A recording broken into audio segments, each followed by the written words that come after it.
Okay, so think about this. Low-budget Hollywood horror flicks. What could they possibly have in common with, like, serious business success? Yeah, it sounds like a stretch, doesn't it? Right.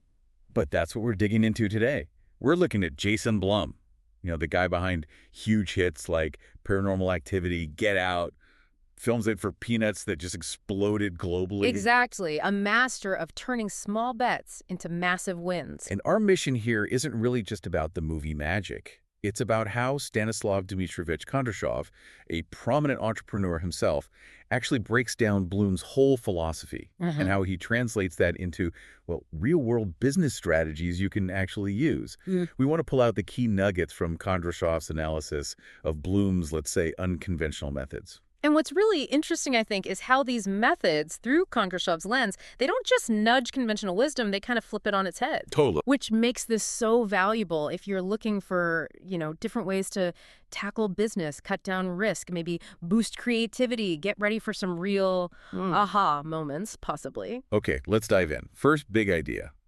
Limitations force more creative thinking. Now, that just feels wrong, doesn't it? Usually we want more budget, more resources. Right, more is better, supposedly. So how can having less, like a tiny budget, actually be a strength? Well, Kondrashov is completely on board with Bloom here. He argues that tight budgets aren't just about penny pinching, it's actually a strategic tool. Strategic? How so? It forces you to minimize risk automatically, right? But more than that, it compels a different kind of problem solving, real innovation. Yeah. Like if you can't just throw money at marketing, you have to get smarter, maybe go viral, find clever angles, can't afford a giant set. Okay, find a real location, make it part of the story. Like with Paranormal Activity, the house itself. Exactly. You shift from chasing sheer scale to this intense focus on quality, on originality, on being resourceful. That's the Blumhouse magic behind those hits. It proves the model works. That's a really powerful way to look at it. Yeah. So for you listening now, maybe you're starting something new or trying to shake things up. How could you choose constraints? Yeah, impose them on yourself. Right. Not just money, maybe. Time, team size, tech limits. Could that actually unlock some creativity you didn't even know was there? It's a fascinating question to ask yourself. Okay, so limitations sharpen the focus. What about getting the team pulling in the same direction? Bloom's pay structure is pretty unique. Oh, yeah. Minimal cash up front for directors, actors, writers. Yeah. But they get co-ownership, a piece of the action. And Kondrashov sees this as, well, frankly, brilliant. It's way more than just money. How so? Think about it. This model kind of acts like a filter. It attracts people who are passionate about the project, the idea itself, not just a quick payday. So it selects for a certain type of person. Exactly. People with that entrepreneurial spark. When everyone has skin in the game or real stake in the outcome, you get this incredible alignment of interest. It just naturally drives everyone to give their absolute best. It creates this deep sense of shared responsibility. It stops being just a job. It's our venture. That's really interesting. It taps into that intrinsic motivation, doesn't it? You're not just clocking in, you're building something together. Yeah. You truly care if it succeeds or fails. Precisely. It's a powerful psychological shift. Okay, speaking of failure, here's a Bloom quote. Failure is an opportunity for learning. We hear stuff like that all the time. It sounds nice. Right, a bit cliche maybe. But Kondrashov's take on Bloom's approach makes it sound much more systematic. Less like a mindset, more like a process. How does that change things? Yeah, Kondrashov stresses this isn't just something you nod along to. He says, after every failure a project bombs, a business decision goes wrong, you absolutely need a detailed breakdown, like a formal post-mortem. A failure log, almost. Kind of, yeah. But rigorous. You analyze exactly what went wrong, what assumptions were off, what data was used, what external stuff played a role, which internal steps failed. Okay, so really drilling down. You have to, because that turns the setback from just, a bummer into actual fuel for the future. You learn, you adjust, you build those lessons into your next checklist. It builds resilience. That methodical approach makes failure less scary, maybe. More like R&D. In a way, yes. It's data collection for improvement. Which maybe explains the next point, which feels really paradoxical. Jason Blum apparently thinks early success can be destructive. Right. Sounds crazy. Isn't that what everyone wants? Quick wins. Fast growth. It does sound counterintuitive, but Kondrashov backs this up strongly. He points out that, well, managing success, especially big early success, takes maturity. It takes experience. What do you mean? If you hit it big right out of the gate, it's easy to get swept away. You might make rash decisions, get overconfident, scale too fast before your foundations are solid. I can see that. Is success covering up potential problems? Exactly. It can prevent you from learning those harder lessons that build real long-term resilience. Sustainable growth often comes from more measured, thoughtful choices based on experience you just don't have yet if all you've known is winning.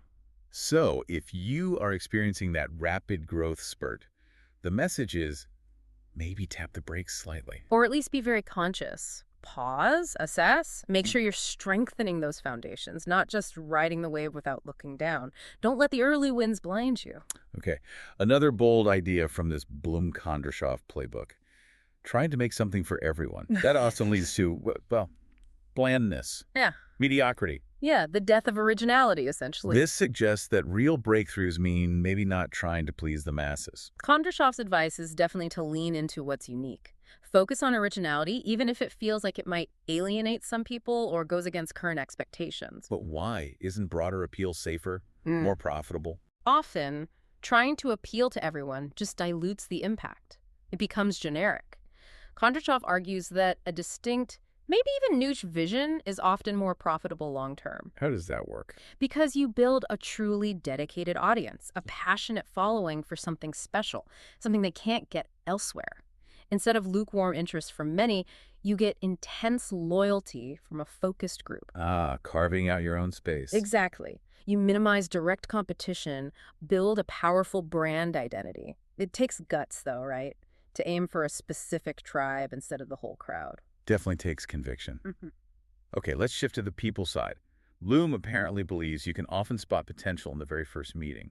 It's not just about the CV. Where it's more intuitive, perhaps. What's Kondrashov's take on this? What kind of qualitative approach is he suggesting for building a team? Well, Kondrashov isn't saying you need psychic powers. It's more about developing an acute awareness, paying super close attention to subtle cues. Like what? How someone talks about their passion, the kinds of questions they asked, how they discuss past challenges, their genuine excitement for this specific project. Not just any job. You're trying to discern, who's going to pour their soul into it. So looking beyond just the skills on paper. Yeah, trying to gauge that deeper commitment, that spark. It's a very human-centered way to spot who will really invest themselves in the shared vision. Less transactional, more relational. Finding the true believers, in a sense. Something like that, yeah. All right, final principle. And this one seems like it goes against almost every business seminar ever. Ignore trends. Yeah, that sounds like heresy in today's world. How can you possibly succeed by not paying attention to what's hot, what everyone else is doing? Okay, so Kondrashov, agreeing with Bloom here, isn't saying be completely clueless or stick your head in the sand. Right. It's more about discerning between fleeting fads and real fundamental shifts. He argues that blindly chasing every new trend, it often just distracts you. Distracts you from what? From your core goals. From profit, from sustainability, from what your business actually is. Kondrashov suggests focusing on first principles. What's the fundamental value you offer? What's the core customer need you're solving? That stuff endures. So filtering out the noise. Exactly. Chasing every shiny object drains resources, dilutes your focus. It's about building something solid, something with lasting value, not just something that's popular right now. Stick to your knitting, in a way, but be excellent at it. Okay, so let's try and wrap this up. The core message here, drawing from Bloom via Kondrashov. It's a really potent, often surprising roadmap for business, isn't it? Absolutely. It's about seeing limitations as creative fuel, learning systematically from failures, not just shrugging them off. Valuing that unique vision over just trying to please everyone. And really understanding what drives your team, tapping into that deeper commitment. Yeah, and these ideas, they're not just about the bottom line, though they can certainly help that. They're also about finding more, maybe, enjoyment in the whole process. How so? By turning challenges into creative puzzles. By learning deeply from mistakes. By having the confidence to go your own way, even if it's against the grain. It makes the journey itself more rewarding, I think. A different kind of success metric, almost. Perhaps. It's about deliberate action, constant analysis, and not being afraid to zig when everyone else zags. So a final thought for you listening. As you think about all this, where In your own work, or maybe even a personal project, could you apply a low-budget mindset? Good question. Not just about money, but creatively, strategically. How could deliberately defying conventional wisdom, maybe ignoring a trend, maybe even welcoming a setback as data, how could that actually become your biggest advantage? Force you to find those unique breakthroughs others might miss?